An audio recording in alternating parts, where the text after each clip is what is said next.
बोलिए पंचपरमेष्ठी भगवान की जय। शासनपति भगवान महावीर स्वामी की जय। परम घोर तपस्वी स्वामी श्री निहाल चंद जी महाराज की जय। परम सरलात्मा दादा गुरुदेव श्री पूजन जी महाराज की जय। संघ संरक्षक बहुसूत्र पूज्य गुरुदेव श्री फूलचंद जी महाराज की जय। उत्तर भारतीय प्रवर्तक शासन सूर्य पूज्य गुरुदेव श्री शांति स्वरूप जी महाराज की जय। श्रवण संज्ञ सलाहकार भीष्म पितामह राज ऋषि पूज्य गुरुदेव श्री सुमति प्रकाश जी महाराज की जय।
करता जो तेरा मेरा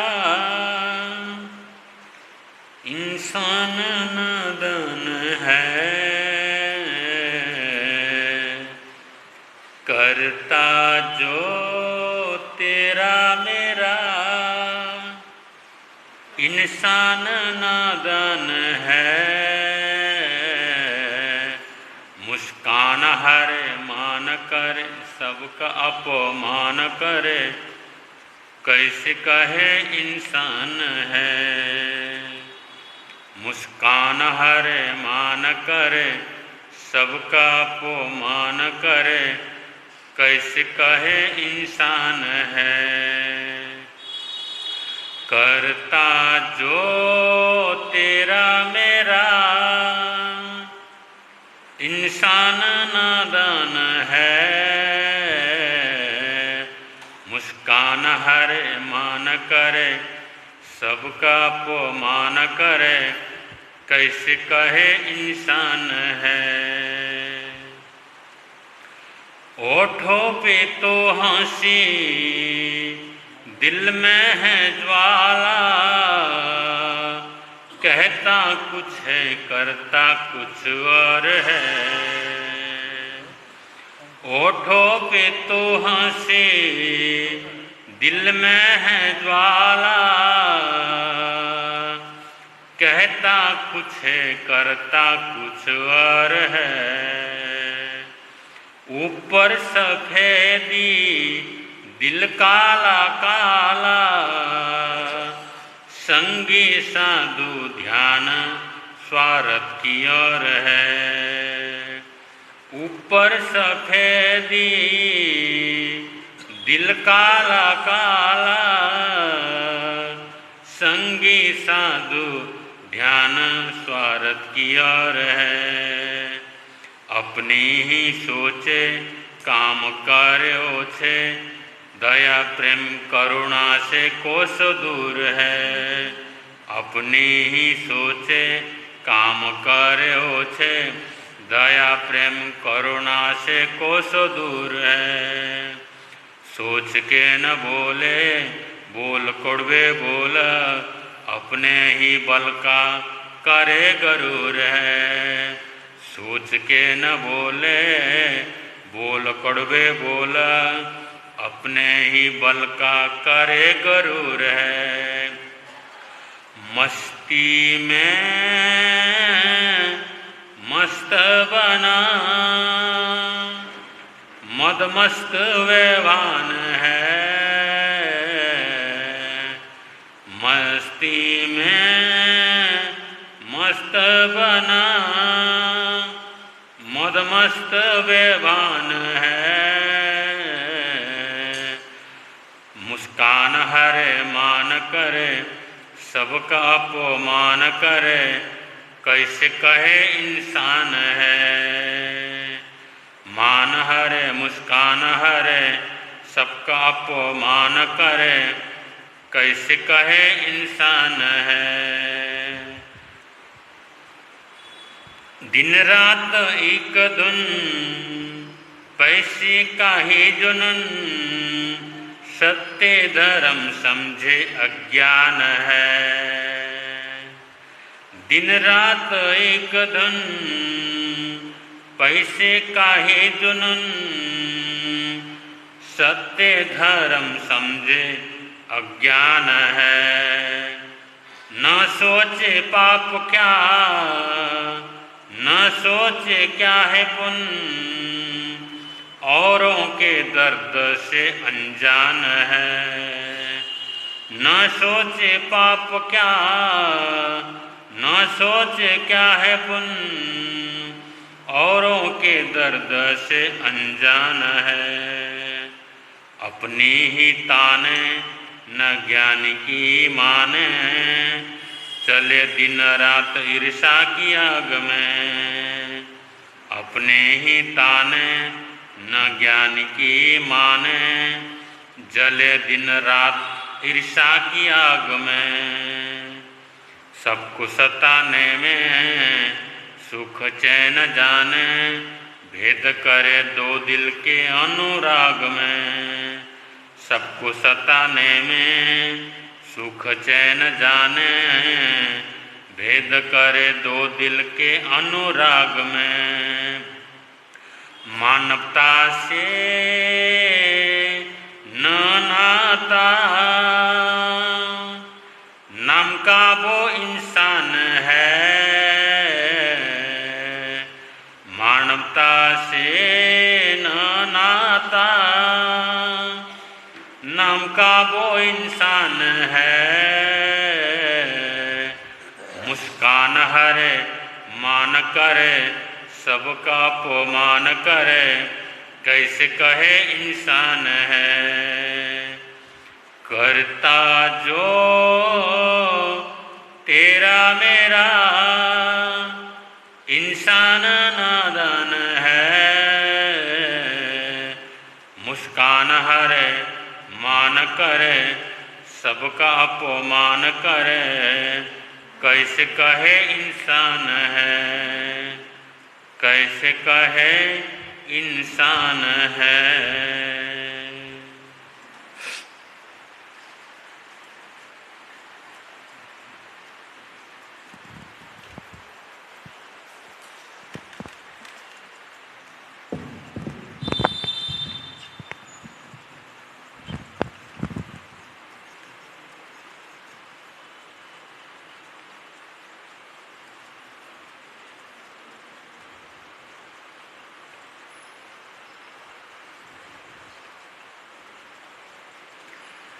धम्मो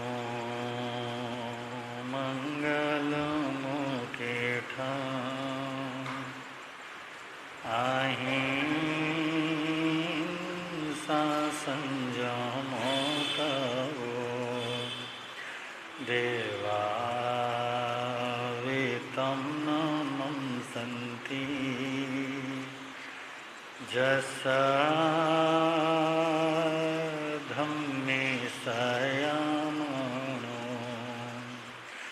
दुनिया के चराचर जीवों पर कर्मों ने जाल बिछाया है। क्या साधु गृहस्थ क्या बाल वृद्ध बस कोई न बचने। अति शुभ कर्मों के आने से संतों का समागम मिलता है। जिन वाणी श्रवण करने से दुख जन्म मरण का मिटता है समय नदी के धार की जिसमें सब बह जाया करते हैं। है समय बड़ा तूफान प्रबल पर्वत झुक जाया करते हैं। अक्सर दुनिया के लोग समय में चक्कर खाया करते, लेकिन कुछ ऐसे होते जो इतिहास बनाया करते हैं। इतिहास बनाया अनंत अनंतोपकारी त्रैलोक्यनाथ शासन के महाप्राण श्रमण भगवान महावीर स्वामी को स्मरण करते हुए आचार्य भगवान आराध्य गुरुदेव एवं नेपाल हिंद गौरव वाचनाचार्य प्रभुर उपाध्याय डॉक्टर श्री विशाल मुनि जी महाराज साहब के चरणों में वंदन करने के पश्चात आदरणीय मुनिराज, प्रिय श्रोताजन, जिन वाणी की श्रृंखला आपके समक्ष चल रही है उसी को हम थोड़ा आगे बढ़ाएंगे। उससे पूर्व हम सब लोग रल मिल करके गाएंगे। भगवन तेरी आराधना भगवंते मेरी जिंदगी की शान हो। मुझे एक यही वरदान दो, मुझे एक यही वर। मेरी आत्मा बलवान हो भगवन तेरी आराधना भगवन तेरी। मुझे सुख की कोई परवाह नहीं, दुख में भी निकले आ नहीं। मुझे सुख की कोई पर दुख में भी निकले आ नहीं। बस एक तेरा ध्यान हो, बस एक तेरा ध्यान। होठों पे तेरे भगवन तेरी आराधना भगवन।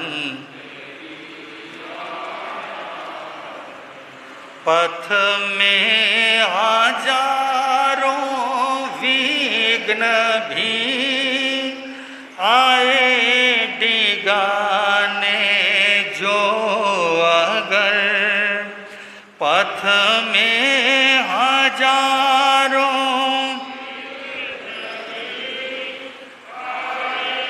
डिगाने जो अगर, चाहे सामने शैतान हो, चाहे सामने मेरे प्राण भी कुर्बान हो, भगवन तेरी आराधना भगवन तेरी आराधना।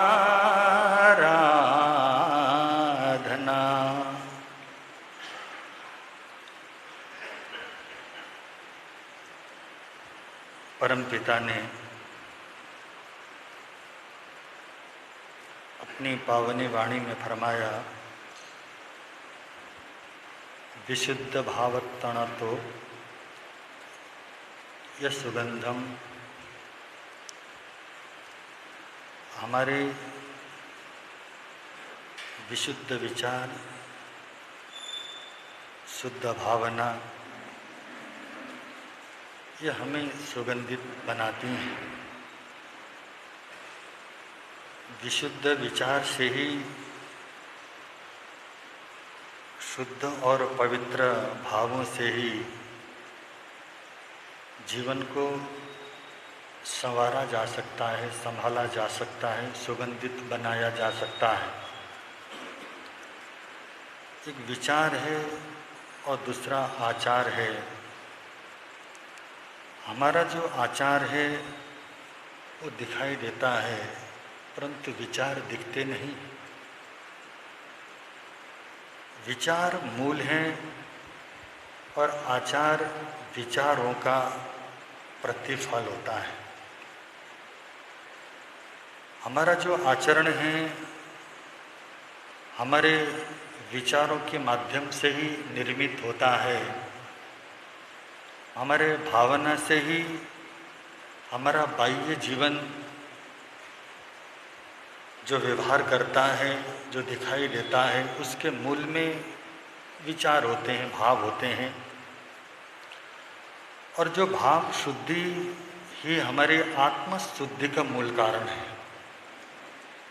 हमारा मन अगर पवित्र है, हमारी भावनाएं अगर शुद्ध हैं, तो निश्चित रूप में हमारा जो व्यवहार है, हमारा जो आचार है, हमारा जो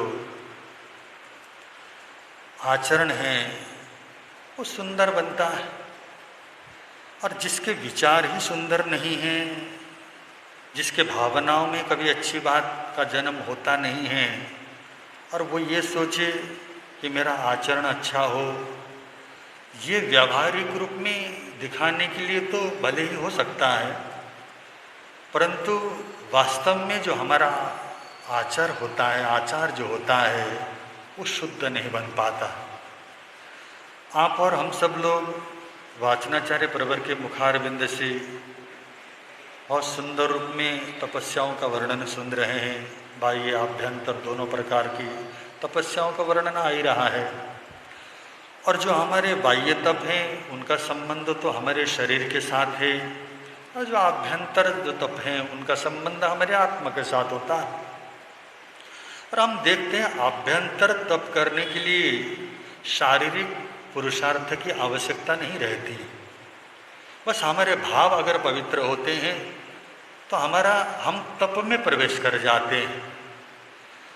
बाह्य जो तप है उसका प्रथम तप का नाम है अनशन, और अनशन करने के लिए शरीर को तपाना पड़ता है। भोग से मोह, भोजन से मोह को छोड़ना होता है, त्यागना होता है। परंतु आभ्यंतर तप का जो पहला भेद है वो है प्रायश्चित। प्रायश्चित का मतलब कि हमारी गलतियों का एहसास हमको स्वयं को हो जाए। जब तक हमको ये एहसास नहीं होता कि मैं गलती कर सकता हूँ और गलती का एहसास नहीं हुआ है, इसका मतलब अभी हमारा मन शुद्ध नहीं है, अभी हमारे मन में वो पवित्रता नहीं आई है। और हम हमेशा बाहर की दुनिया को देखते रहते हैं, और बाहर की दुनिया जितनी विशाल है, जितनी विराट है, उससे कहीं गुना विराट और विशाल हमारी अंदर की दुनिया है। और अंदर की जो भावों की दुनिया है, और भावों की दुनिया से ही हमारा जीवन निर्माण होता है, और एक व्यवहार होता है, और एक आचार जो होता है। व्यवहारिक रूप में तो हम लोग अच्छे दिख सकते हैं, अच्छा करना पड़ सकता है, और अच्छा पढ़ने के कारण जो अच्छा किया जाता है उसको आप विचार शुद्धि से आया हुआ आचरण नहीं होता। और बंधु, जो विशुद्ध क्षेत्र में जो हमारा व्यवहारिक होता है उसको नकारा नहीं जाता कि हमारा एक व्यवहारिक जीवन होता है, हमें कैसे चलना होता है, हमारा जीवन क्या है, हमारा आचार संहिता कौन सी है, ये सारी चीज़ें। परंतु मूल में हमको संभालना है, मूल में हमें संवारना है हमारे अपने विचारों को। अगर जिसने विचार को संभाल लिया है, जिसने अपने भावनाओं को अपने वश में कर लिया है, भावनाओं को शुद्ध कर लिया है, पवित्र कर लिया है, और बंधु उसका जीवन तो क्या होगा, जीवन के आनंद की शुरुआत हो जाती है। जैसे हम रोज़ बातें करते हैं, क्योंकि जीवन में हमको चाहिए सुख, शांति और आनंद के लिए हम सारा जीवन पुरुषार्थ करते हैं, परिश्रम करते हैं, और कहते हैं इसमें जैसे हमारा जो भाव होता है, और भाव की जो शुरुआत होती है, और बंधु विचारों की जो शुरुआत होती है, हमें आनंद के द्वार तक पहुंचा सकती है। जैसे आत्म शुद्धि का मूल जो विचार है, तो बंधु हमें हमारे विचार ही उस अवस्था तक पहुंचाते हैं जिसको हमने मोक्ष कहा है, जिसको हमने अनंत आनंद का वो स्थान बतलाया है, जिसमें जाने के बाद किसी प्रकार के कर्म शेष नहीं रहते, और संपूर्ण कर्म राशियों को क्षय करके ये आत्म अनंत आनंद को उपलब्ध हो सकता है। और बंधु, इन सारी चीज़ों की जो हम व्याख्या कर रहे हैं, और ये सब चीज़ पाने की जो हम व्याख्या करते तो हैं, पर उसमें मूल क्या है, मूल को हमें भूलना नहीं चाहिए। और मूल है हमारे स्वयं अपने विचार, और अपने विचारों को अच्छा बनाने में भला क्या करना पड़ता है।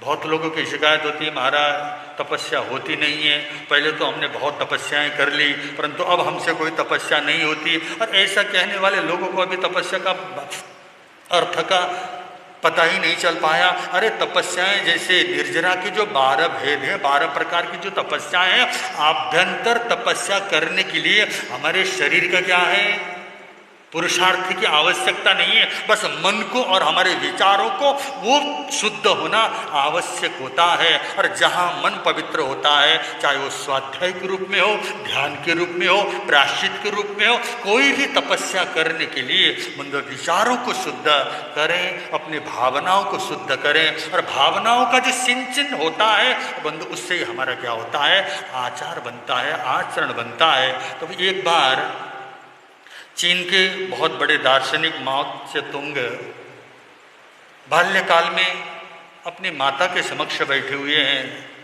और माता बीमार होती हैं, और डॉक्टर ने उन्हें सलाह दिया कि अब आपका मानसिक और शारीरिक दोनों परिश्रम से आपको कुछ दिन के लिए विश्राम करना पड़ेगा, और न आपका शारीरिक परिश्रम को अभी हमने शुरू करना है, नहीं मानसिक रूप में भी बिल्कुल शांत होकर के आपने बैठना है। जब डॉक्टरों का ये आदेश हुआ, और डॉक्टरों का आदेश लगभग हम लोग क्या करते हैं, मान लेते हैं, और डॉक्टरों को उस डॉक्टर के आदेश को मानने के पीछे हमारी एक मजबूरी होती है। साधु संत जीवन भर फरमाते हैं कि हमारे गुरुजन हमें समझाते हैं ऐसा मत करो, वैसा मत करो, वो नहीं करना चाहिए, ये नहीं करना चाहिए। हम लोग मानते थोड़ी, हम लोग नहीं मानते। सिगरेट पीना बुरा है, मांस शराब, और अपना खान पान शुद्ध रखो, उस तरफ भले कितना हम लोग कहते रहे, हमारे को इतना विश्वास है डॉक्टर अगर ये कह देंगे तो क्या हो जाएगा, मर जाएगा। अगर ऐसा करेगा तो डॉक्टरों की बातों पर हमें विश्वास होता ही है। जब डॉक्टर के पास जाते हैं तो सबसे पहले हमसे वो डॉक्टर क्या बोलता है, क्या बोलता है, पहले भी कहा था, मुझे तो याद है मैंने कहा था आपको, सबसे पहली बार जाते ही सब डॉक्टर आप अपने 33 स्कोप उठा करके आपको क्या करेगा, छाती में पीठ में लगा करके कहता लंबी सांस लो। यही है ना, यही बोलता है। और ये लंबी श्वास लेने का अभ्यास हम प्रतिदिन कर ले तो लंबी श्वास का अभ्यास कर ले। और बंदो हमारा विचार क्या होगा, कई लोग कहते हैं महाराज मुझे बहुत क्रोध आता है, मेरे मन में बड़े ईर्ष्या के भाव आते हैं, मेरे मन में बड़ा लोभ आता है। तो बंदो ऐसी अवस्था में आप बैठ जाएं और बैठ करके पद्मासन में बैठे, एक न सूर्य स्वर को बंद रखें और चंद्र स्वर से आप क्या करें, एकदम लंबी श्वास लें और क्रोध करना शुरू करें। होगा उस समय मन में अनेक तरह के विचार से आप लोभ क्रोध मान कपट, ये जब हम खाली बैठते हैं ना तब हमारे दिमाग पे मस्तिष्क का फतूर होता है। लगा लो किसी काम में, दीर्घ श्वास लो, दीर्घ श्वास छोड़ो। कैसे मैं श्वास ले रहा हूं और छोड़ने का अनुभव और लेने का दोनों अनुभव, उस संवेदनाओं को महसूस करो। तो बंधु जीवन में कहीं कोई दुख नहीं है, कहीं कोई आपका हमारा मन चंचल नहीं है। पर हम तो कहते हैं मेरे मन में इतनी ईर्ष्या है, क्रोध है, काम है, ये सारी चीजें आती इसलिए हैं कि बंधु हम लोग खाली बैठे रहते हैं और खाली बैठे बैठे खाली दिमाग शैतान का घर हो जाता है। इसलिए वो लाओ त्से तुंग की जो माँ है, माँ से तुंग की जो माता है, वो बीमार हुई और बीमार होने का ये कारण था। परंतु उसके बाद डॉक्टर ने जब यह मना कर दिया कि तुम्हें शारीरिक परिश्रम नहीं करना है, ये बात होते ही वो बड़ी चिंतित हुई। उसके मन में एक वेदना हुई और उसका चेहरा मायूस हुआ। तो ये माउस्ते ने पूछा कि माता क्या बात है। कोई बात नहीं, आप अपना आराम करो, विश्राम करो। आपके विश्राम करोगे तो फिर आपके जितने भी कार्य हैं उन कार्य को क्या कर लूँगा, संभाल लूँगा। तो माँ ने कहा बेटे तू संभाल तो लेगा, परंतु तेरे को संभालना आता हो तब संभालेगा ना। उनका माता मुझे एक बार आप समझा दो, जैसा जैसा आप समझाएंगे वैसा ही कार्य मैं कर दूंगा। आखिर आपको इतनी चिंता किस बात की है। तब उसकी माँ ने कहा था कि एक बगीचे को मैंने अच्छे से संवारा हुआ है, बड़े सुंदर फूल उस बगीचे में खिल रहे हैं और हरे हरे पत्ते, और उन फूल और बगीचे को जब देखती हूँ तो मेरे अंदर से आनंद की अनुभूति होती है और उससे मैं क्या करती हूँ, मस्त रहती हूँ। और बगीचे को सजा सजा कर मैंने अपना एक दिनचर्या में आनंद को शामिल कर दिया है। ऐसी बातें की। अब मुझे इस बात की चिंता है कि उसे बगीचे में पानी देना है, बगीचे को संवारना है, और वो संवारने का कार्य मैं नहीं करूंगी तो दूसरा कोई व्यक्ति कर नहीं पाएगा। इस चिंता में उसकी माता चिंतित थी। तो उसने माँ ने कहा ये माता तुम्हें चिंता करने की आवश्यकता नहीं, ये काम मैं अपनी पूरी ईमानदारी से, जिम्मेदारी से जैसे आप संभालती थी उसे पानी देना है, पौधों को संवारना है, सारा कार्य मैं कर लूँगा, ऐसा वचन दिया। वचन देने के बाद माता निश्चिंत हो गई। और उसके बाद माँ तुंग ने मतलब प्रतिदिन जाना, माता की तरह, माता से अधिक समय देना, कि उसको लगता था कि इस बगीचे को सुरक्षित रखना मेरा कर्तव्य है, कहीं कोई वृक्ष पौधा मुरझाना नहीं चाहिए। और बंधु प्रतिदिन जाकर के पानी देता था, और पानी ही नहीं देता था, प्रत्येक फूल और पत्ते को देखता था कहीं कोई धूल का कण जमा तो नहीं है। बड़े सुंदर ढंग से उसने संभालना शुरू कर दिया। और संभालते संभालते जब माता ठीक हुई, और माता ठीक होने में जो वक्त लगा, और माँ ठीक होकर के बगीचे में आती है तो बगीचा वीरान पड़ा हुआ था। सारे फूल मुरझा चुके थे, झड़ चुके थे, और पत्ते सूख चुके हैं। और ऐसा वीरान अवस्था को देख करके माता ने कहा कि बेटे क्या इस बगीचे को तूने पानी नहीं दिया, बगीचे को सार संभार तूने, बगीचे का सार संभार तूने नहीं किया। तो उसने हाथ जोड़ करके कहा नहीं माता, मैंने तो पूरा वक्त दिया था, पूरा समय दिया था, पानी भी दिया, हर समय मैंने ध्यान रखने की कोशिश की, परंतु पता नहीं क्या हुआ, पर दिन प्रतिदिन फूल झड़ते चले गए, पत्ते सूखते चले गए, और मैं खुद समझ ना पाया कि आखिर संभालना कैसे था, मैं संभाल नहीं पाया। तो माँ ने पूछा कि बेटे कैसे तूने पानी दिया। तो उन्होंने कहा मैंने फूल में, पत्तों में, हरे हरे पत्तों में, और हरे बनने के लिए मैंने पानी दिया। तब उसकी माँ ने कहा था कि बेटे ये जो पत्ते हैं और इसके फूल हैं, उसका जो जड़ होता है ना, मूल में पानी देना तू क्या कर गया, भूल गया। जैसे कि हम लोग करते हैं, हम भी मूल में पानी देना भूल जाते हैं। हम सीधे आचार पर, आचरण पर ध्यान तो देते हैं, परंतु हमारे विचार जब तक विशुद्ध नहीं होंगे, पवित्र नहीं होंगे, तब तक बंधु हमारा जीवन आगे बढ़ नहीं सकता ना। आज हम सब लोग श्रावक हैं, हम साधु हैं, पंचमहाव्रतधारी साधु और 12 व्रती श्रावक और व्रतधारी श्रावक कहने के लिए तो हम साधु और श्रावक होते हैं, परंतु कभी सोचें हम लोग कि वास्तव में श्रावक के जो सामान्य सा जो मनोरथ है, साधु श्रावकों के मनोरथ, उसका भी हम चिंतन कर पाते हैं। कहना बड़ा आसान होता है, बोलना बड़ा सहज होता है। हम लोग श्रावक है, हम तो करते हैं, सामने वाले को भी कर लेना चाहिए। सामान्य सी घटना जिसमें हमका शारीरिक कोई परिश्रम की आवश्यकता नहीं, सिर्फ हमने क्या करना है, भावना पाना है, सिर्फ हमने सुबह शाम चिंतन करना है। और श्रावक का मनोरथ कौन सा है? हे प्रभु, मेरा दिन वो सौभाग्यशाली होगा जिस दिन मैं आरंभ परिग्रह को क्या करूंगा, ममता कम करूंगा। छोड़ना भी नहीं कहा भगवान ने, छोड़ने की बात भी नहीं करते। उन्होंने कहा जो आसक्ति बनी हुई है परिवार के प्रति, पद के प्रति और पैसे के प्रति, जो मेरी गहरी आसक्ति है, और आसक्ति दुख का कारण है, और जो मुझे दुख मिल रहा है इन्हीं आसक्तियों के कारण ही तो मिल रहा है। तो उन आसक्तियों को छोड़ने के लिए प्रभु कहते हैं बस ये भाव, हे प्रभु मेरे लिए वो दिन सौभाग्यशाली होगा जिस दिन मैं आरंभ परिग्रह से अपनी ममता कम करूंगा। कभी सोचा ही नहीं, सामान्य सी घटना है, सिर्फ मन में ही तो सोचना है। मन में सोचना बोल करके सिर्फ माला जपना नहीं है। 108 बार, 1008 बार आपने क्या कर दिया, हे प्रभु वो दिन सौभाग्यशाली होगा जिस दिन मैं अपने आरंभ परिग्रह से ममता का। यह आसान है, 1.25 लाख का जाप कर लेंगे, करोड़ों का जाप कर लेंगे, परंतु वास्तव में इस हृदय से, इस मन से, भावों से अगर हम ये कहें, हे प्रभु वास्तव में वो दिन मेरे लिए सौभाग्यशाली होगा जिस दिन मैं अपने धन संपत्ति परिवार और इन आसक्त आरंभ और परिग्रह से मैं अपनी ममता को कम करूंगा।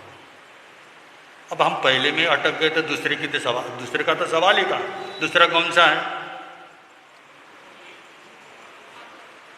वो दिन सौभाग्यशाली होगा जिस दिन मैं क्या करूंगा, ये आरंभ परिग्रह को त्याग करके दीक्षा लूंगा।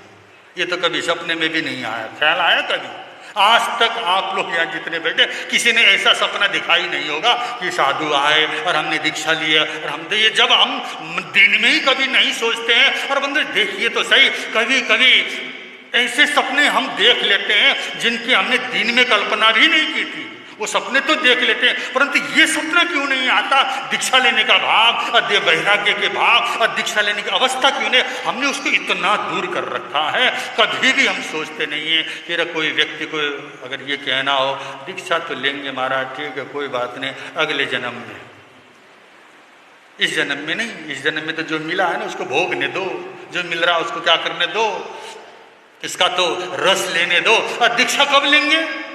अगले भाव में। ये अगले भाव बोल बोल के तो इतना लंबा समय हमारा क्या हो गया, वह आ गया है। इसलिए भगवान कहते हैं बंधु हमारे अगर विचार शुद्ध होते हैं, इसमें करना कुछ नहीं होता है। ये मनोरथ का मतलब सिर्फ मन में ये भाव ना आ जाए, हे प्रभु मैं भी क्या करूं, पंच महाव्रत को धारण करके विशुद्ध रूप में संयम को पालन करके मैं भी उससे आत्मार्थी बनती हुई मैं भी उस आत्मा के लक्ष्य को प्राप्त करूं। इतना सोचना भी इतना भारी होता है। इसलिए भगवान कहते हैं विचार हमारे मूल हैं, भाव हमारे मूल हैं, क्योंकि भाव में कभी आए ही नहीं। अगर भाव में आते हैं तो ठीक है, इस जन्म में नहीं तो कम से कम अगले जन्म में ही सही, कभी ना कभी तो दीक्षा और संयम, क्योंकि उसका हम मूल्य समझते हैं और उसके लिए तड़पते हैं। और जिस चीज़ के लिए हम तड़पते हैं, जिस चीज़ के हमारे मन में गहराई से एक भाव, उत्कंठा और उत्सुकता होती है, उसको पाने के लिए हिचक उठती है, तो एक न एक दिन तो उस हमको क्या करता है, मिलता ही है और होता नहीं है। आजकल तो हर व्यक्ति ये कहता है कि तीसरा मनोरथ तो हम क्या करते हैं। कौन सा तीसरा मनोरथ? समाधि मरण। ये समाधि मरण की जो भावना आपकी है ना, ये हम आपकी और हमारी जो भावना है, ये हमारा क्या है, डरपोकपन है।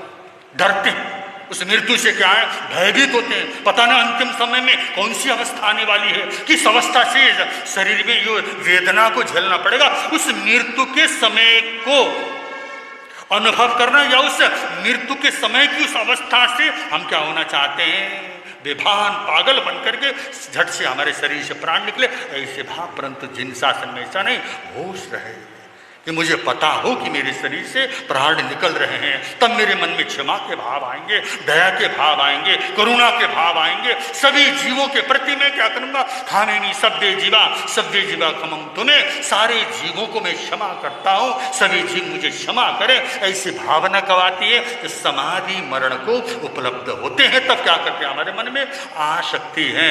इसलिए हम तीसरे मनोरथ तक पहुंचने के लिए पहले दो मनोरथ को क्या करना पड़ेगा, दिल से भाना पड़ेगा। गाना नहीं है, उसको क्या करना है, हमने भाना है। तो बंदे ऐसा हमारे अपने विचार हैं, हमारी जो भावनाएं हैं, उन भावनाओं को अगर हम लोग शुद्ध बनाते हैं, उसको हम सींचते हैं, उसको हम क्या करेंगे, बंधु पवित्र बनाते हैं, शुद्ध बनाते हैं। तो बंधु हमारे इसी जीवन से सुगंध आना प्रारंभ होगा, हमारा जीवन ही क्या करेगा, पवित्र बनेगा। तो कहते हैं उस महत्व जो उनकी माता ने कहा, हे बेटे तूने यही तो गलती कर दी, तूने पत्तों को पानी दी, तूने फूल को पानी दी, और पत्ते और फूल में पानी देने से फूल और पत्ते खिल नहीं सकते। उन फूल और पत्तों को खिलने के लिए वृक्ष के पौधे के जड़ में क्या करना था, पानी देना था। और जड़ में दिया हुआ पानी वो अपने आप क्या करता है, पत्ते और फूल को खिला देता है। ऐसे ज्ञानी पुरुष और हमारे ज्ञानी पुरुषों ने भी हमें समझाया, हे इंसान तुम अपने विचारों को क्या करो, पवित्र बना लो। तुम्हारे भावना अगर शुद्ध होगी, भावना भवनाशिनी, जो हमारे भाव हैं, हमारे भव को क्या करने वाले हैं, शुद्ध करने वाले हैं। इतना आसान तो नहीं है। और हमारा आचरण बाहर दिखता है, परंतु हमारे विचार तो नहीं दिखते। विचार तो हमारे ठीक है, कोई कोई व्यवहार हमारा ऐसा होता है कि हमारा विचार ही हमारे आचरण के रूप में प्रस्तुत होता है, बात अलग है। और हम जैसा सोचते हैं हम करते वैसा ही है, जो हमने सोचा हमने वही क्या किया है। तो भगवान ने कहा तुम अपने विचारों को, भावनाओं को पवित्र बनाओगे। जैसे 12 प्रकार की जो भावनाएं हैं, और हम सब लोग बोलते हैं, जानते हैं, हम सबको याद है, उन 12 प्रकार की भावनाओं में भी सिर्फ हमें यही ज्ञान मिलता है कि तुम सबसे पहले अपने भावों को पवित्र बना लो, विशुद्ध बना लो। तुम्हारी विशुद्ध भावना ही तुम्हें इस आनंद के द्वार तक ले जा सकती है। और भावना, क्योंकि अगर हमारी भावना अच्छी हो तो हमारा मन ही मंदिर है।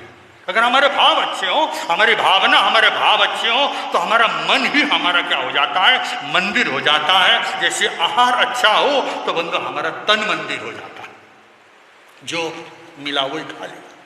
खाने योग्य वस्तु भी सेवन कर लिया, नहीं खाने वाले वस्तु भी हमने खा लिया। तो इसलिए कहते हैं अगर भावना अच्छी हो तो हमारा मन मंदिर है, अगर भोजन और आहार अच्छा हो तो हमारा तन क्या है, मंदिर है। और हमारे विचार अच्छे हों, हमारे मस्तिष्क और बुद्धि हमारे क्या है, मंदिर, यही मंदिर होता है। और तीनों ही अगर बंदो अच्छे हों तो हमारा जीवन क्या हो जाता है, अच्छा बन जाता है।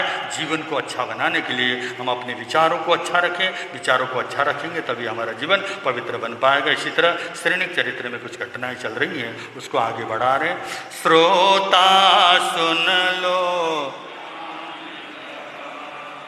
श्रेणी का चारित्र सुनाते हैं, चारित्र सुनाते हैं, धर्म की महिमा गाते हैं। श्रोता सुन लो ध्यान लगाकर, श्रेणी का फिर दासी कहे आज हमारे घर भोजन को आना। कुंवर कहे घर कहाँ तुम्हारा, पूरा को ठिकाना। श्रोता सुन लो ध्यान लगा कर, श्रेणी का। तो बंधु आप सुन रहे थे, नंदा ने एक समझदार दासी को, होशियार अपने योग्य दासी को वो सुंदर वस्त्रों के साथ बाजार में भेजा, और बाजार में से 2 वस्तु मंगवाया था, पीऊ की प्यारी और प्यारी की प्यारी। जो भी यो व्यक्ति इस 2 वस्तुओं को हमें दिलवा दे, समझना वो हमारा मेहमान है। और दासी गई बाजार में जाकर के हर दुकान में पूछती है, तो किसी दुकानदार ने ये 2 वस्तुएं उपलब्ध करवाने में अपनी असमर्था प्रकट की। तो इतनी देर को एक दुकान में गई जहाँ श्रेणी कुमार बैठे हुए थे। श्रेणी कुमार ने देखा पीयू की प्यारी और प्यारी की प्यारी दो वस्तु मांगती हुई एक नारी आ रही है और किसी अच्छे खानदान की दासी लग रही है। दासी तो दिखता था परंतु किसी अच्छे घरों की ये दासी है, समझदार दासी है। और वो मुस्कुराने लगे और दुकानदार जब इनकार कर रहा है और दासी जब देखती है कि वस्तुएं न मिलने की उसके चेहरे पे जो निराश थी, इतनी देर को राजकुमार श्रेणिक ने दुकानदार से क्या दो वस्तुओं भांग और मेहंदी दो वस्तुओं को देने का जब आदेश दिया और दो वस्तुओं को देने का आग्रह किया तो दुकानदार ने दो वस्तुएं दी और दो वस्तुओं को देते दासी ने ऊपर से नीचे तक श्रेणी कुमार को देखा और दासी समझ गई हमारा मेहमान तो यही है जो हमारी मालिकन ने जिस व्यक्ति की खोज में और मुझे बाजार में भेजा था। वस्तु की खोज नहीं थी, मुझे तो इस व्यक्ति की खोज थी, जिस व्यक्ति की खोज में मैं निकली थी और मुझे तो वो व्यक्ति मिल गया है। और बंदो दासी ने उसको घर में भोजन के लिए निमंत्रणा दिया। आज आपका भोजन हमारे घर में होगा तो आप हमारे घर में भोजन के लिए आइए। उस समय बंधु श्रेणिक ने कहा कि तुम पूरा एड्रेस दे दो, अपना पूरा पता दे दो, कहाँ पर मुझे भोजन के लिए आना है। और बंधु समझदार व्यक्ति उसके अपने बात करने का तरीका और उसका स्तर अलग होता है। बंधु एक सामान्य व्यक्ति के बोलने के ढंग, उसके व्यवहार एक सामान्य होता है, परंतु जो ऊपर के लेवल का जिसके अंदर बुद्धि होती है वो उसका अपना एक लेवल होता है बात करने का।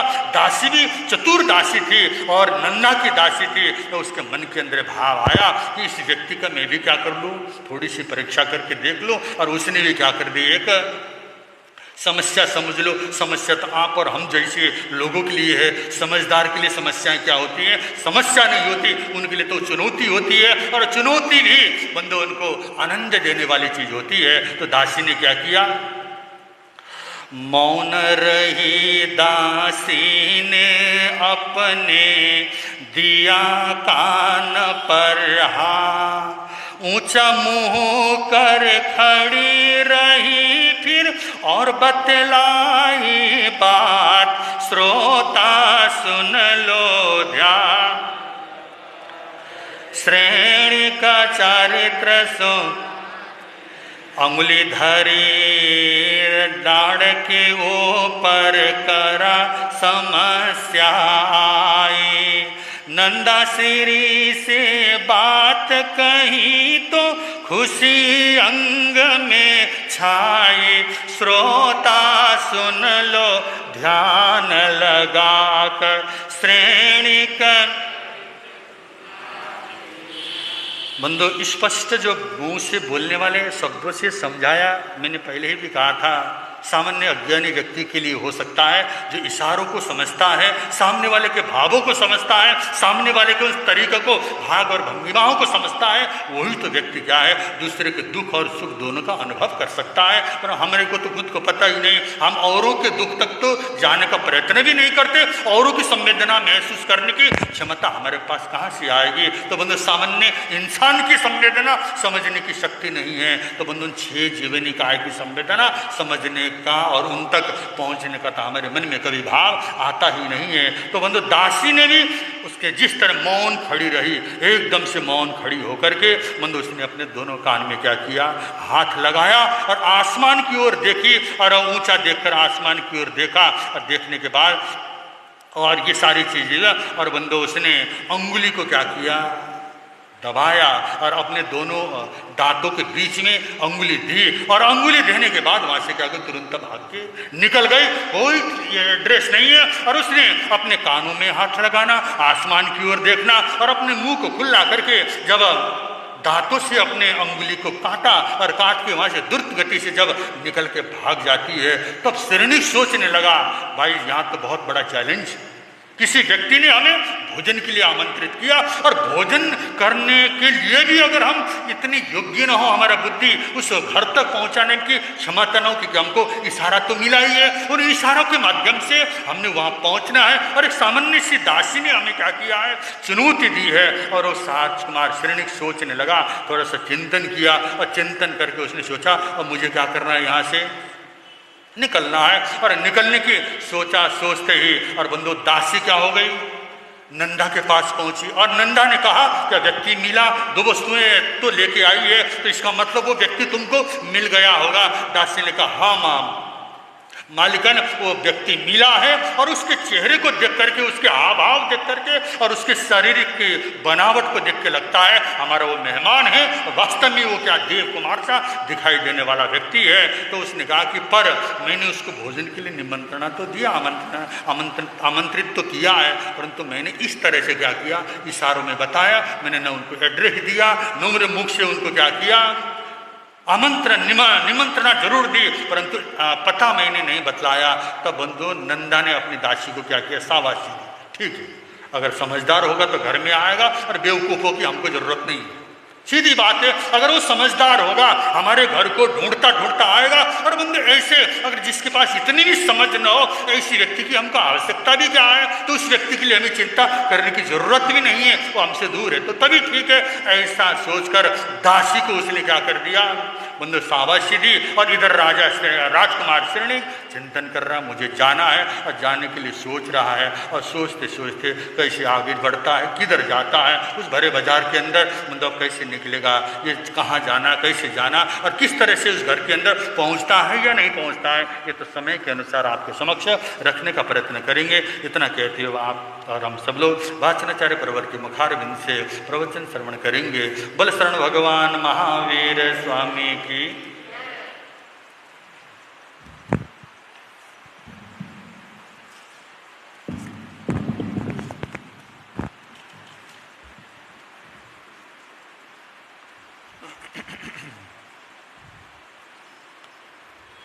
तुम तारण तारण दुख निवारण भाविक जीव आराधन श्री नवीनंदन जगत वंदन आदिदेव जिनेश्वरं जगत भूषण विगत दूषण प्रणव प्राण निरूपकं ध्यान रूप अनूप उपमं नमो सिद्ध निरंजनं तुम मुक्तिदाता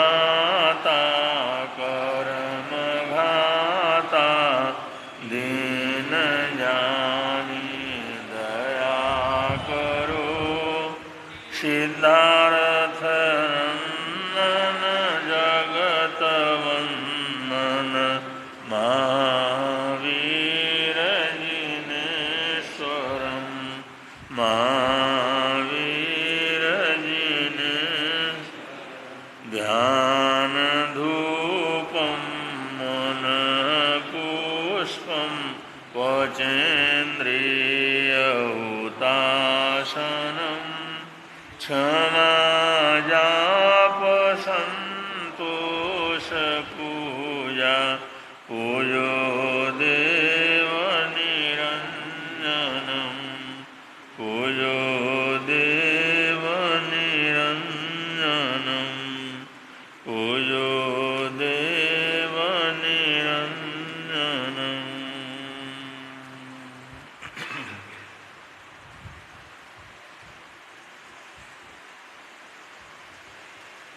प्रसंग चल रहा है तपाचार का।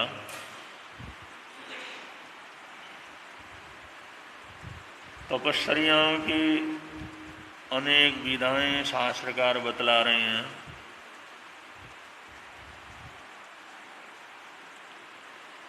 जीवन के अंदर वो सभी चीज़ें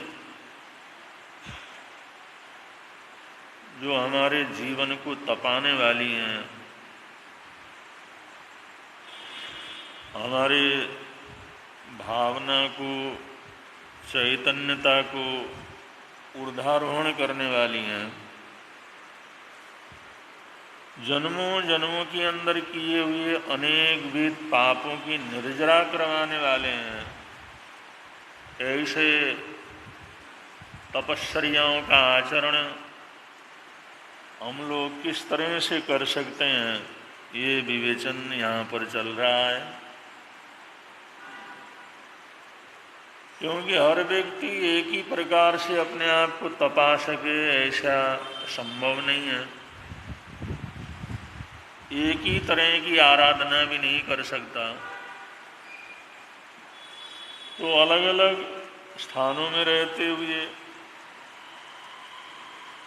अलग अलग परिस्थितियों में रहते हुए, अलग अलग वातावरण में रहते हुए भी हम किस तरह से तप की आराधना करके कर्मों की निर्जरा कर सकते हैं, ये मार्ग शास्त्रकार प्रशस्त कर रहे हैं।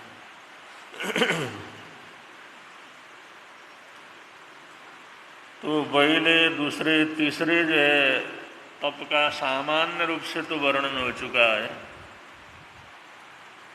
चौथे नंबर पर शास्त्रकारों ने तपाचार का वर्णन करते हुए कहा है रस परित्याग।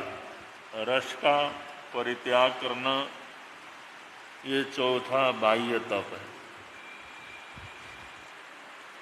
अगर सामान्य रूप से मोटे तौर पर स्थूल रूप से अगर हम इस शब्द का अर्थ करें तो ये कोई कठिन चीज नहीं है।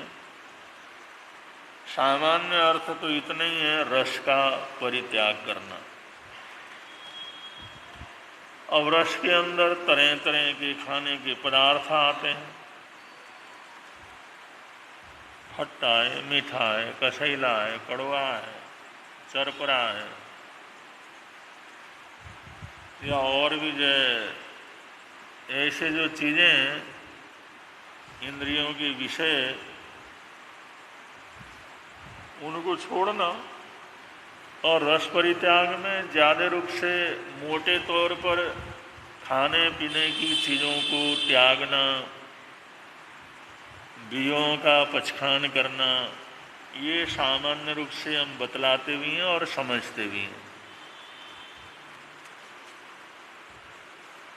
लेकिन अगर गहराई से विचार करते हैं तो शास्त्रकार कहते हैं इसका इतना मोटा रूप नहीं हो सकता, क्योंकि ये चौथे नंबर पर इसको रखा है। आप लोगों ने देखा अनशन बड़ा कठिन तप है, और अनशन के बाद उनोदरी का नंबर आया तो लगा फिर अनशन के बाद उनोदरी का क्या महत्व है। लेकिन जब उनोदरी का आप लोगों ने विवेचन सुना तो लगा भाई उनोदरी तो अनशन से भी बड़ा कठिन काम है। और उसके बाद भिक्षा वृत्ति, भिक्षाचारी तप का जो वर्णन आया। भिक्षा लेना, लेकर के ग्रहण करना, भोजन करना, लाना और खाना, या कमाना और खाना, ये भी कोई बहुत बड़ी तपस्या हुई क्या? लेकिन वो भी तो बड़ी कठिन तपस्या। फिर उसको सुनने के बाद लगा ये तो और भी कठिन तपस्या। धन्वन मुनि जिस समय गोचरी को जाते थे तो कोई न कोई अंतराय लग जाता था। और 42 दोष हैं, उद्गमन के दोष हैं, उत्पादन के दोष हैं, ऐषणा के दोष हैं। और ये दोषों को टालने के लिए चलता है तो कोई ना कोई अंतराय लग जाता है। और अगला भी अगर समझदार हो, अगला भी विवेकवान हो तो ठीक है, वरना घर में तो सैकड़ों चीज़ें पड़ी हुई रहती। और उन्होंने बड़े वैराग्य के साथ दीक्षा ली थी। राजकुमार थे, राज परिवार में जन्म लिया था, तो उनके लिए तो कोई कमी नहीं थी। सब कुछ दुनिया का देखा था। फिर अरिष्ट नेमिनाथ भगवान के चरणों में उपस्थित हुए, उनसे बोध को प्राप्त किया तो वैराग्य की रास्ते के ऊपर चल पड़े, साधना पथ के ऊपर चल पड़े। और गोचरी को जाते थे तो उसके अंदर अंतराय पड़ता। जैसे आदिनाथ भगवान का वर्णन आता है, अब मानते तो सभी आदिनाथ भगवान को बड़े आदर सत्कार के साथ मानते थे। पहले राजा थे, उनको शिक्षण प्रशिक्षण देने वाले सबसे पहले गुरु थे, उनके दुख दर्द को दूर करने वाले एक महान भगवान के रूप में थे। लोगों की अपरंपार श्रद्धा भी उनके प्रति थी और दीक्षा लेते उन्होंने मौन धारण किया। लोगों को उनकी वृत्तियों का, साधुपने का या त्याग तपस्याओं की कोई जानकारी नहीं थी। जब पता लगता वो भिक्षा के लिए आए हैं तो पता नहीं क्या कुछ उनको बहराने की चेष्टा करते थे, लेकिन कहीं ना कहीं कोई ना कोई ऐसी बात हो जाती थी तो आदिनाथ भगवान को वापस लौटना पड़ता था। कहीं ना कहीं अंतराय लगता, फिर उनको लौट जाते थे। और ये भी साल भर तक चला, कोई एक दिन नहीं, 2 दिन नहीं, 4 दिन नहीं, महीना 2 महीना नहीं, 6 महीना नहीं, पूरे साल भर तक उनको गोचरी पाने का अंतराय चला। जबकि सब देना भी चाहते थे, मान सम्मान भी करते थे, पूछते भी थे, लेकिन वो बोलते तो नहीं थे, मौन साधना के अंतर्गत थे। तो ऐसा अंतराय हो जाता। और बहुत बार किसी की जानकारी न होने से होता है। जब आज से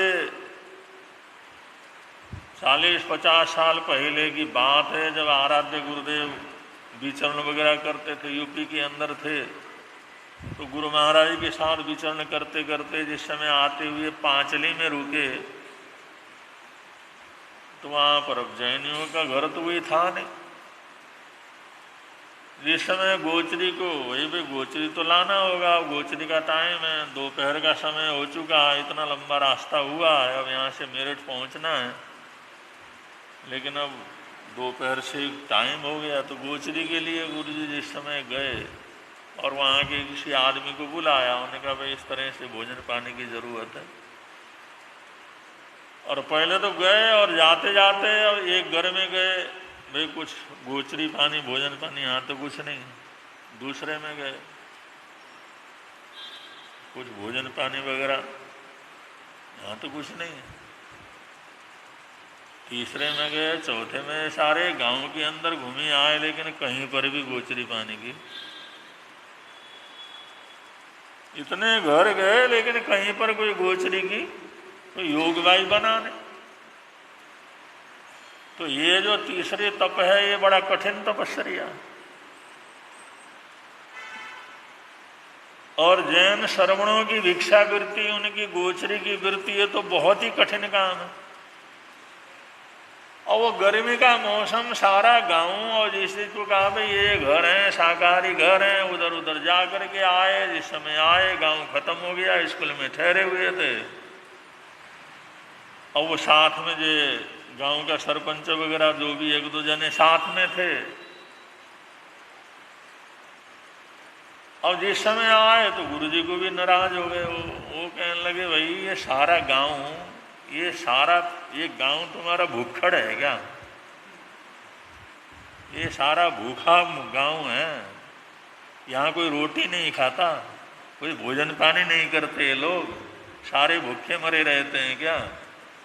मैंने कहा महाराज क्या बोल रहे हैं आप? रोटी तो खाते हैं, भूखा नहीं है, संपन्न गांव है, कोई किसी प्रकार की कमी नहीं। अरे सारा घूम के आए, तुम साथ में थे, किसी घर में भी कुछ भी नहीं मिला, तो क्या रोटी नहीं खाते लोग? मैंने कहा रोटी तो खाते हैं, लेकिन आपने किसी से कहलवाया तो है नहीं भाई हम भोजन के लिए आएंगे। वो तो ये महात्मा लोग आते हैं, संत लोग आते हैं, बाबे लोग आते हैं तो कहलवा देते हैं। अब जिन्होंने करना हो तो उनको कच्चा भोजन वगैरह, जो दाल रोटी वगैरह जो बनाने का साधन दे देते हैं, वो बना के खा लेते हैं। और जो लोग ऐसा नहीं करते उनको बनवा करके रख देते हैं, फिर उनको बुला करके दे देते हैं। वहाँ आपने किसी को सूचना ही नहीं दी, किसी को बोला ही नहीं, किसी के पास समाचार ही भेजा नहीं, तो फिर वहाँ से कहाँ से मिलेगा? उन्होंने कहा भाई हम जैन संत हैं, हम इस तरह से सूचना दे करके बनवा करके नहीं लेते।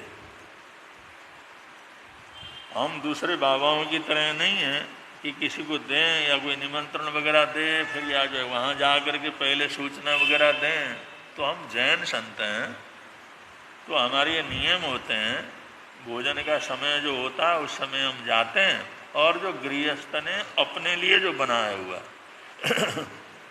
जो रोटी सब्जी जो भी उसके घर में है उसने अपने लिए बनाया, उसमें से थोड़ा सा 1 रोटी 2 रोटी ऐसा लेते हैं, और कई घरों में जा करके अपनी ज़रूरत का लेकर के वापस आते हैं। इस तरह से हम निमंत्रण वगैरह या किसी को इस तरह सूचना देते नहीं कि भाई हमारे लिए भोजन बना दो, हमारे लिए फलानी चीज़ बना दो, ऐसा करते नहीं। हम जैन संत हैं, हमारी चर्या है। उन्होंने कहा अच्छा ऐसी बात है क्या, फिर चलो, फिर ये तो हमारे को पता ही नहीं था। और 2-3 घर ले गया तो 2-3 घर में भरपूर उनको गोचरी मिल गई, उनको पता लग गया ना। और रोटी तो घर में रखे हुए रहते, बना हुआ रहता है, पहले तो चूल्हे में होता था, दिन भर की रोटियां भी बनती थी, सब्जियां भी बनती थी, दूध भी उबाल करके रखते थे। अब किसी को पता ही नहीं था, जब उन्होंने कहा भाई इस तरह से नहीं, हमारे तो सूचना नहीं आई इनकी। अरे सूचना दे करके नहीं आते, ये तो जो तुम्हारे घर में जो बना हुआ है ना उसमें से थोड़ा सा ले लेते हैं, वो ज़्यादा पूरा नहीं लेते, 1-2 रोटी ले लेते। अरे इसमें तो क्या 2 रोटी 4 रोटी 5 रोटी ले लो, इसमें क्या कमी है। वो 2-4 घर के अंदर जाते ही सारे के सारे पूरी गोचरी पूरी होगी। बहुत बार जो है अंतरा ऐसा लगता है वे श्रावक श्राविकाओं को जानकारी नहीं रहती। बहुत बार अंतरा ऐसा लगता है हम किसी बात को उसको समझा नहीं पाते। बहुत बार ऐसा अंतराय लगता है भाई समझ वगैरह नहीं होती, जानकारी नहीं होती, तो ऐसा अंतराय लगता है। तो रन्नन मुनि जी को भी ऐसा अंतराय लगा, और लगा महीना 2 महीना 2.5 महीने वो लगातार जाते रहे, कहीं कोई गोचरी का लाभ। उन्होंने एक बार पूछा भगवान, वो गोचरी पाने का अंतराय क्यों लगता है,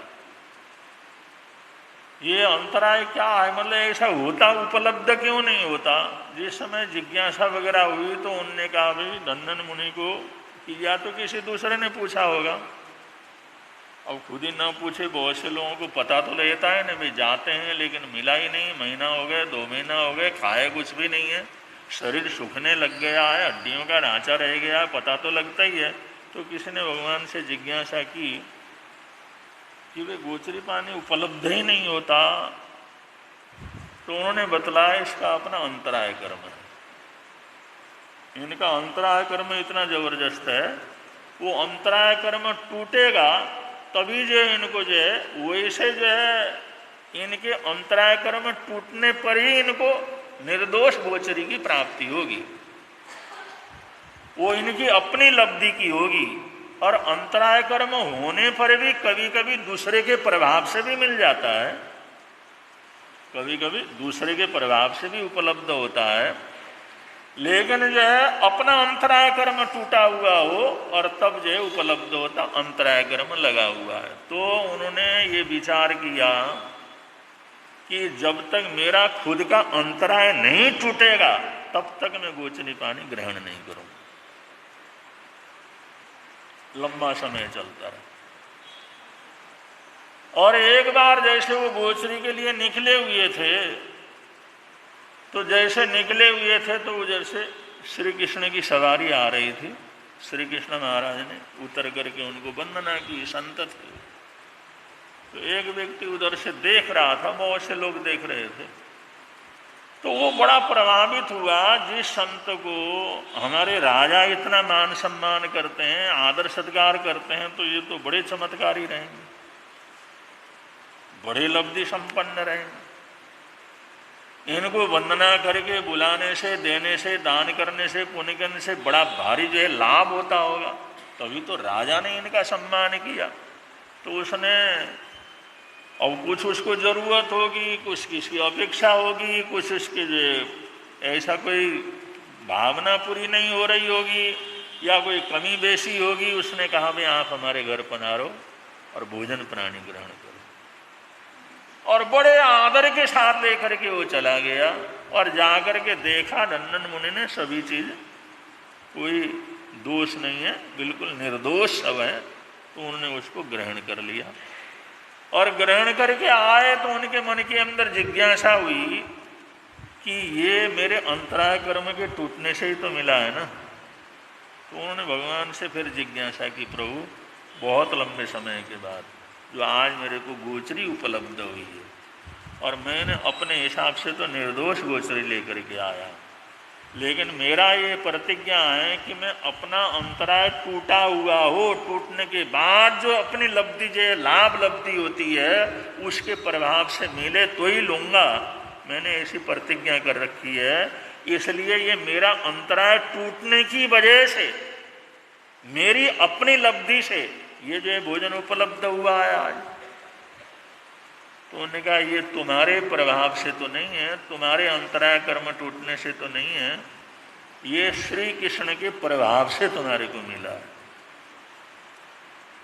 क्योंकि श्री कृष्ण ने जो है तुम्हारे को नमस्कार किया, वंदना किया, वो आपने दूर था, वहाँ से देख रहा था, उसको कोई तकलीफ थी तो उसको बड़ा प्रभावित हुआ।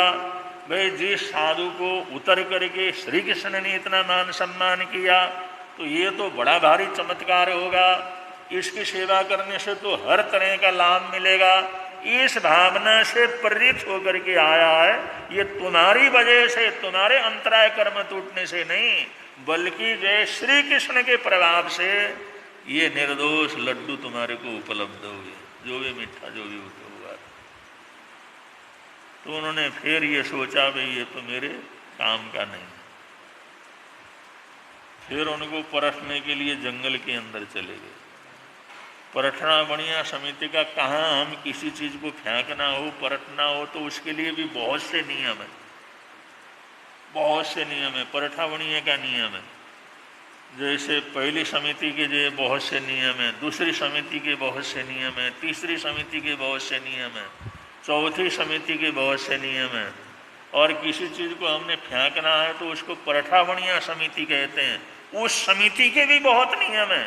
तो वो समिति पूर्वक उसको छोड़ने के लिए गांव से बाहर चले गए और उनको उन लड्डुओं को मसल करके वहाँ पर परखने की चेष्टा कर रहे थे। तो उन लड्डुओं को मसलते मसलते उनकी भावना इतनी ऊंची उठ गई, इतनी ऊंची उठ गई और इतना अंतराय कर्म टूटा।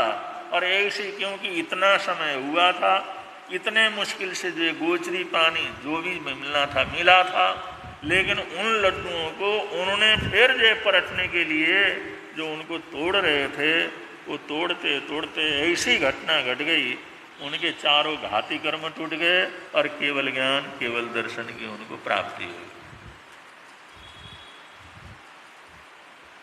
अब इतना संभाव रखना, इतनी सहनशीलता रखना, इतना जो पुरुषार्थ रखना और इतना जागरूकता रहना, तो ये भिक्षाचारी तब भी कोई आसान काम नहीं है। तो मैं बतला रहा था ये तपस्याओं का जैसे जैसे विवरण आया, लगता तो है तो छोटा सा तप है, इसमें क्या रखा हुआ है, लेकिन जब उसको हम तहे दिल से सोचते हैं तो लगता है ये तो उससे भी कठिन है, ये तो उससे भी कठिन है, ये तो उससे भी कठिन है। और ये चौथे नंबर में आया रस परित्याग। और रस परित्याग क्या करते हैं, ले आज सोमवार का दिन है, तूने जो मिठा नहीं खाना या नमक नहीं खाना, आज शनिवार है नमक का छोड़ दो, मंगलवार है नमक छोड़ दो। अब ऐसा छोटा छोटा पचखान करा देते हैं, आज फलाने भी गए का त्याग कर लो, आज दूध नहीं पीना, वह आज ऊपर से घी डाल के नहीं खाना।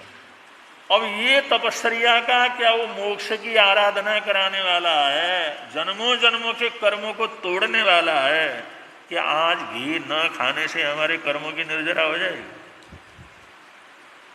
ये तो ऊपर ऊपर के अभ्यास है जो बड़ा साधारण रूप से जो बच्चों को जोड़ने के लिए या जो बहुत कम समझ रखने वाले हैं उनको जोड़ने के लिए स्थूल रूप से इसके प्रत्याख्यान करवाए जाते हैं।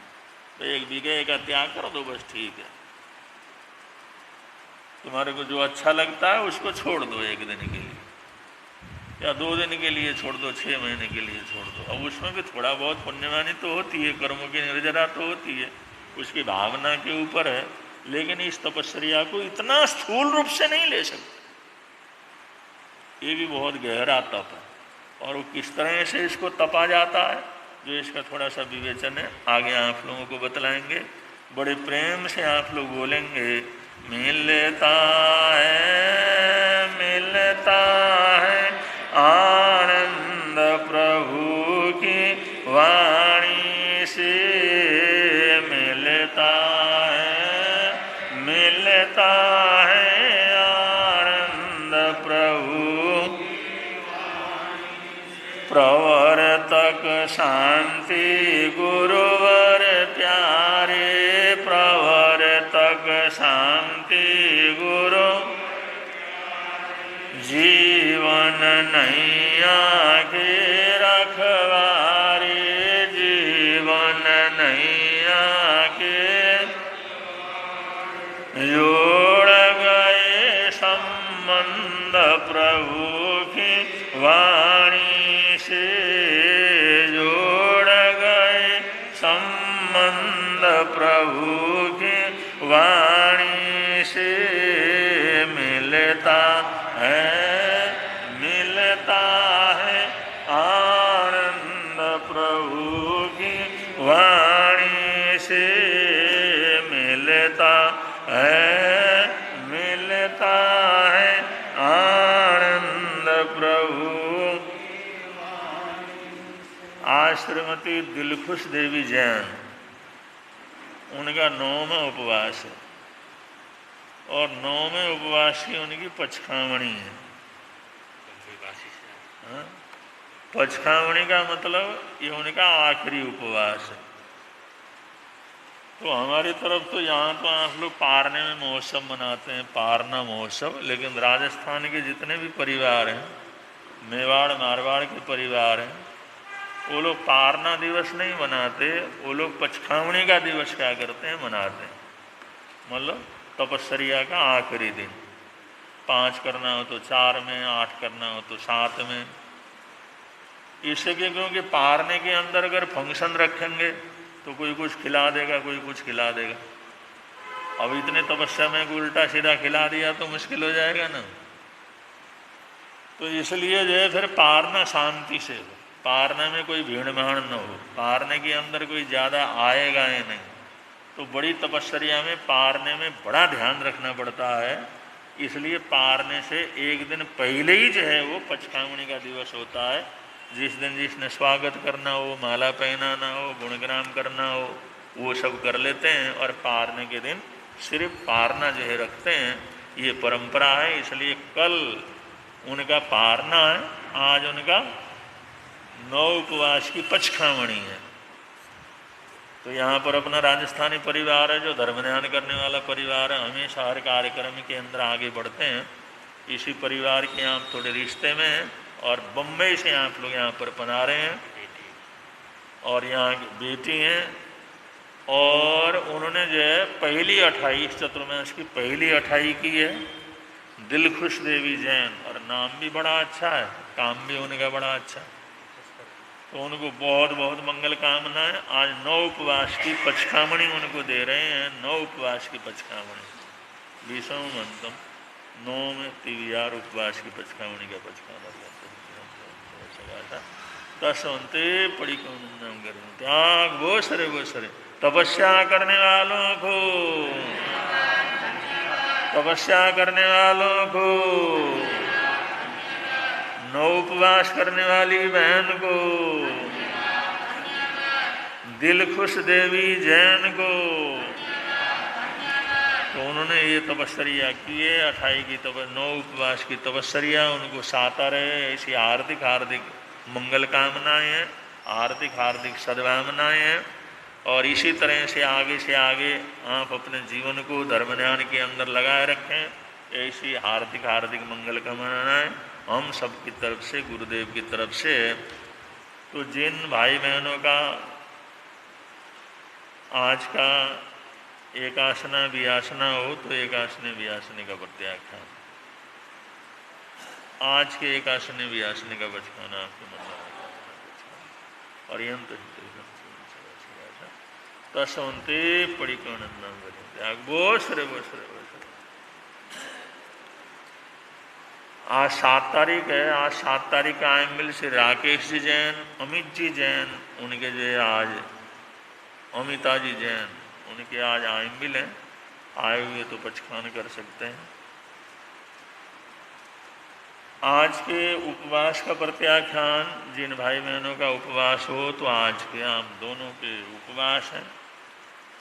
बरसित अब आप लोगों की चल रही है, आपको साता रहे इसे मंगल कामनाओं के साथ। आज के पीवीआर उपवास का बचकान आसनों सब समाज त्याग बोस रे बोस रे बोस। तपस्या करने वालों को, संघ की शान बढ़ाने वालों को। आज 7 अगस्त का दिवस है और गुरु सुमति विशाल सेवा समिति के सदस्यों ने ये भावना बनाई हुई है 8 जून को महासती सिद्धायिका जी महाराज साहब, महासती हरसायिका जी महाराज साहब का एक्सीडेंट के अंदर स्वर्गवास हुआ था। ये बड़ी भयंकर दुर्घटना घटी थी। तो उनकी शांति के लिए, आत्म शांति के लिए, उनके मंगल कामनाएं देने के लिए इस पूरे वर्ष में हर 8 तारीख या 8 तारीख के आसपास कोई न कोई जाप का, पाठ का, परोपकार का, सेवा का काम संपन्न करके उनके प्रति श्रद्धांजलि अर्पित करने का भाव बनाया है। और उसी श्रृंखला में आज अपने समाधि के ऊपर मानव मिलन परिवार की तरफ से जो है उनके इस स्मृति दिवस में या उनके लिए श्रद्धांजलि दिवस है, उसके उपलक्ष्य में जो हर महीने संपन्न करने का भाव बनाया हुआ है, तो आज का भंडारा मानव मिलन परिवार की तरफ से संपन्न किया जा रहा है। और उसमें सभी सदस्यों ने पहुंचने का प्रयत्न करना है। 10:30 से 11 बजे तक जाप पाठ रहेगा और उसके बाद ही भंडारा शुरू हो जाएगा। और सबको, आप लोगों को निमंत्रण है, जरूर पाठ में पहुँचें और भंडारे के अंदर अपना जो है उसके अंदर सहयोग देने का प्रयत्न करें, मतलब बंटवारा वगैरह करने में। और जाप में विशेष रूप से सबने पहुँचना है, ऐसा मानव मिलन की तरफ से आप सबको आग्रह है। और आगे की भी आप लोगों ने ध्यान रखना है। 20 अगस्त को 1500 सामायिक का आयोजन है। ऐसे जैन सभा की सान्य प्रयत्न से उनके निर्देश के अनुसार वो जो 20 तारीख के आराध्य गुरुदेव फूलचंद जी महाराज साहब की दीक्षा जयंती के उपलक्ष्य में 1500 सामायिक की सामूहिक आराधना साधना हो रही है। और सारे कार्यक्रम हैं तो सारे के सारे ये जो ऐसे जैन सभा के अंतर्गत ही हैं। और 21 तारीख और 22 तारीख का कार्यक्रम, 21 तारीख को आइमिल महोत्सव सामूहिक रूप से, और 22 तारीख को पारना महोत्सव और उसमें सत्संग। ये तीनों चीज़ें महिला संघ, जो जयनगर मेरठ की महिला संघ है, महिला परिषद है, फूल गुरु सेवा संघ है, गुरु फूल सेवा समिति, ये सभी बहनों के द्वारा जो है ये 2 दिन का कार्यक्रम संपन्न होगा, जिसमें आइमिल भी हैं, उसका पारना भी है और सत्संग भी है। और हर साल महिला मंडल, महिला संघ, महिला परिषद सभी लोग मिलकर के इस कार्यक्रम को संपन्न करते हैं। तो इस साल भी बड़े धूमधाम से, बड़ी श्रद्धा भक्ति से 21-22 का ये कार्यक्रम संपन्न किया जाएगा, जिसमें हर वर्ष आप लोग भाग लेते रहे हैं। आइमिल महोत्सव में सब लोगों ने ज़्यादा से ज़्यादा भाग लेना है और उस आराध्य गुरुदेव के प्रति श्रद्धा प्रकट करना है, जिन्होंने हमारे को बसाया है और जिनकी बदौलत आज हम सब खुशहाल हैं। तो उनकी स्मृति में, उनके दीक्षा जयंती के उपलक्ष्य में तहरील से आप लोगों ने लाभ लेना है। और इसी उपलक्ष्य में 23 तारीख को गुणानुवाद के साथ साथ 23 तारीख को सामूहिक रूप से एकासना महोत्सव रखा गया है। और इस एकासना महोत्सव को प्रवर्तक गुरु शांति संघ के नौजवान, उन्होंने जो है ये प्रयत्न किया। उन्होंने कहा 600 से ऊपर हम सामूहिक रूप से एकासने करवाएंगे और यहीं पर खूब भवन के अंदर एकासने का कार्यक्रम होगा। उनको नाम लिखवाना है, उनके कार्यक्रम में सहयोग करना है। गुरु प्रवर्तक शांति संघ की तरफ से जो वर्षों से जाप का, पाठ का सभी कार्यक्रम को चला रहे हैं, उन लोगों ने ये जिम्मेदारी ली है। 23 अगस्त का विशेष रूप से एकासना महोत्सव का कार्यक्रम यहाँ पर संपन्न होगा। इस प्रकार 20 तारीख, 21 तारीख, 22 तारीख, 23 तारीख, ये 4 दिन का कार्यक्रम है। आराध्य गुरुदेव संघ संरक्षक श्री फूलचंद जी महाराज साहब की दीक्षा जयंती के उपलक्ष्य में तहदील से सब लोगों ने उसके अंदर भाग लेने का प्रयत्न करना है। इन्हीं मंगल कामनाओं के साथ आज का जाप है श्री सुपार्श्वनाथ भगवान को वंदन बारंबार, श्री सुपार्श्वनाथ भगवान को वंदन बारंबार, श्री सुपार्श्वनाथ भगवान को वंदन। और आने वाले 9 तारीख को जो है वो कार्यक्रम शांतिलोक हॉस्पिटल में प्रारंभ होने जा रहा है, जिसको प्रवर्तक शांति आशीष संघ के सभी सदस्य उसको प्रारंभ करने जा रहे हैं। डायलिसिस सेंटर जो बहुत खर्चीला है, बहुत व्यवस्थित रूप से आगे चलाने का है, तो उसमें भी आप लोग जैसा भी सहयोग करना चाहें ज़्यादा से ज़्यादा कर सकते हैं। अब संघ की तरफ से सूचनाएं और कार्यक्रम के बाद आज का मंगल पाठ होगा।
श्रीचत्तारिमङ्गलम् अर्यन्तामङ्गलं सिद्धामङ्गलं साऊमङ्गलं केवली प्रणतो धम्मो मङ्गलं चत्तारिलोत्तम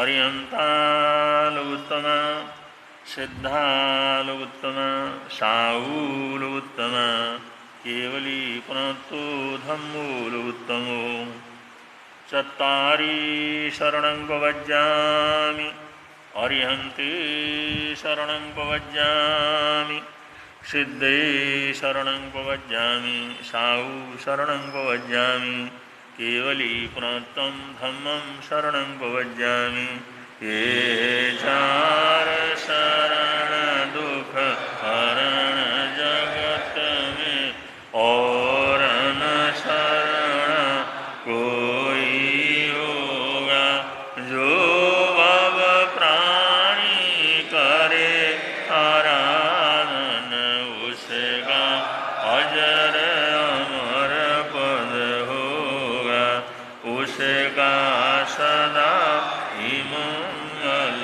होगा।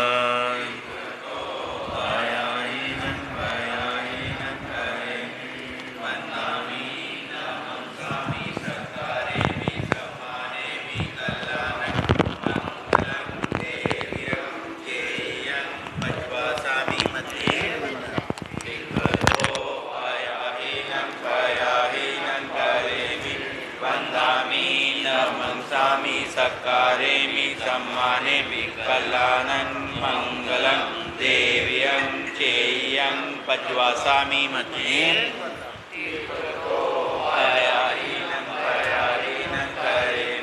वन्दामि नमंसामि सकारेमि सम्मानेमि कल्याणं मंगलं देव्यं चेयं पज्वासामि मतेन वन्दामि।